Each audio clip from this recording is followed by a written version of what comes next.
Hello, friends. I'm looking for a magic crystal, and the dragon wants to catch me. No, what is this? Dragon fire? The castle has disappeared. Be sure to subscribe to my channel. I am having a hard time remembering the stories told to me by my Navajo family, but when I Skype with them again I will ask for me. This creepy set of events happened directly to me though, so here goes my first personal encounters. I know, it's lengthy. But hey, Skinwalkers. They require backstory. It started when my two brothers, David and Luke's girlfriend, Sarah, all drove down to the desert to spend some time in the country. This is Reesland as it were, so red dirt was everywhere. Southern Utah, a majestically beautiful place. If you ever get a chance, we had some pistols and decided to go out and target practice. We took our gear and some old targets to a place called Devil's Heartbeat. I had never been, but all three of them were familiar with the area. It was a canyon about 200 feet deep. We stayed on one end of the canyon, by the drop-offs, and to our left was the ravine. About 50 feet over, the opposite side of the canyon rose up above us, where some Anasazi ruins were. The Navajo may disagree with historians on the Anasazi's origins and departure. According to Navajo legend, they simply disappeared from existence, leaving behind plates, dishes, and food, and went into another dimension or some equivalent. But, whatever the history, the Navajo do not like to wander in Anasazi ruins. I never asked why, but figured it had something to do with disrespect, preserving history, etc. As such, none of the others cared a bit about these canyon ruins. They were more interested in shooting pistols. I could see old beds, ladders, and even cave drawings on the cliffs with my naked eye. And I got this strange fixation on going over there. I am not Navajo and felt that their rules didn't apply to me. I set off down the cliffs without a rope and decided I would climb down, cross the canyon floor, and then climb back up. This was a bad idea for a million reasons, but it was like some obsession. I can't explain the feeling. It was like magnetism. I wanted to be in those ruins, and it wasn't just some tourist-like curiosity. It felt like I was meant to go there. I kept slipping and getting stuck on the rocks, and I was so frustrated I almost started crying. Finally, I was deterred by the unmistakable sound of a growl coming from the canyon floor below me. There were trees down there, so I couldn't see what was making the growl, but mountain lion immediately rose to mind and I got my ass back up the cliffside.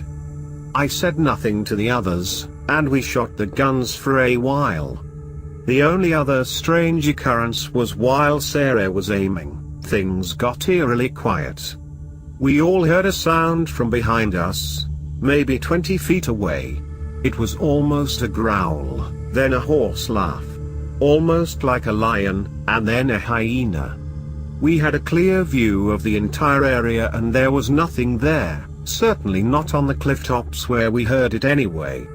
The creepy part was that while David, Sarah and I all heard it from a close distance, Luke heard the exact same noise right by his ear. We ended up camping out there to see if anything would happen, and this is when I got completely terrified. Before, I was only scared of wild animals.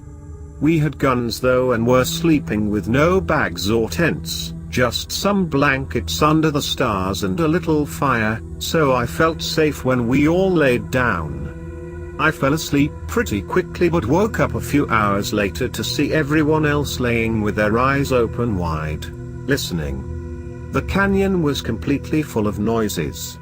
The only way to describe it is people banging rocks together.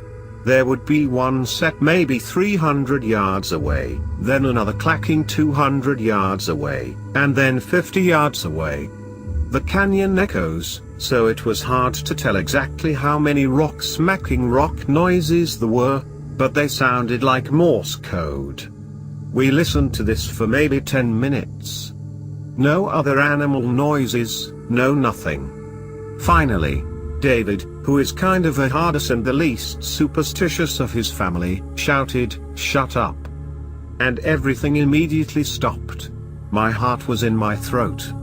We just sat there and stared at each other, wide-eyed. It was dead quiet.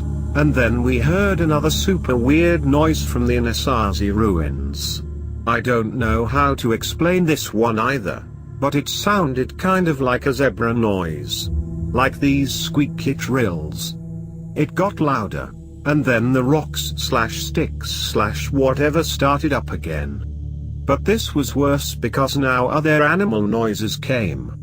We heard what sounded like wolves or coyotes barking, monkeys screeching. In my opinion, those were the most terrifying, owls hooting, and through it all that terrible zebra noises. We said nope and got our happy little asses out of there immediately. It took us maybe 10 minutes to douse the fire, pack our blankets, and speed away, and the noises were continuing that entire time. That night I was obviously pretty shaken up.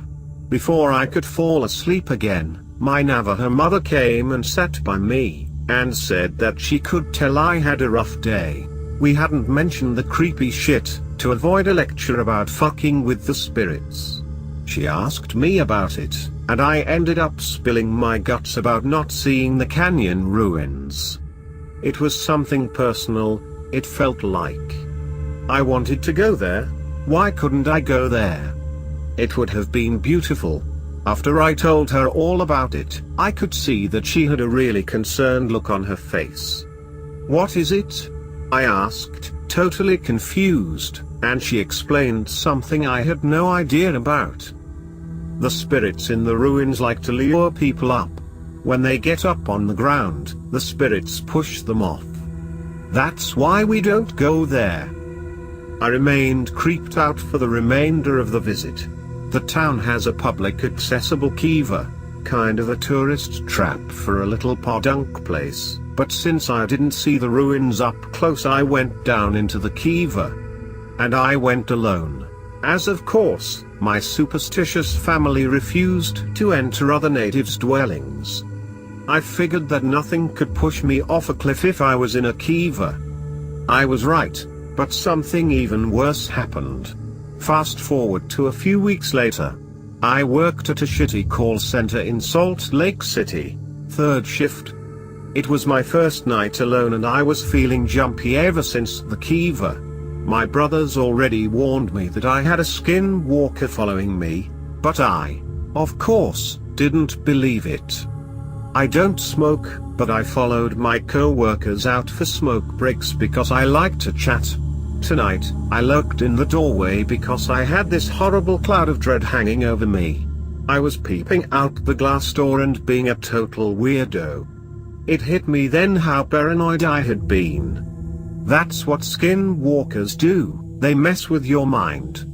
While I was pacing in front of the glass doors I decided that this whole thing was fucking stupid and I was going to go outside and stand there for the rest of my 10-minute break. Most of the smokers were already filing back in, but I walked out and put my hands in my pockets. Looked at the sky. Looked in the building, mentally patting myself on the back for not being a pussy. Then I saw something that I will never ever be able to give a rational or even halfway accountable explanation for. We have like 6 parking lots.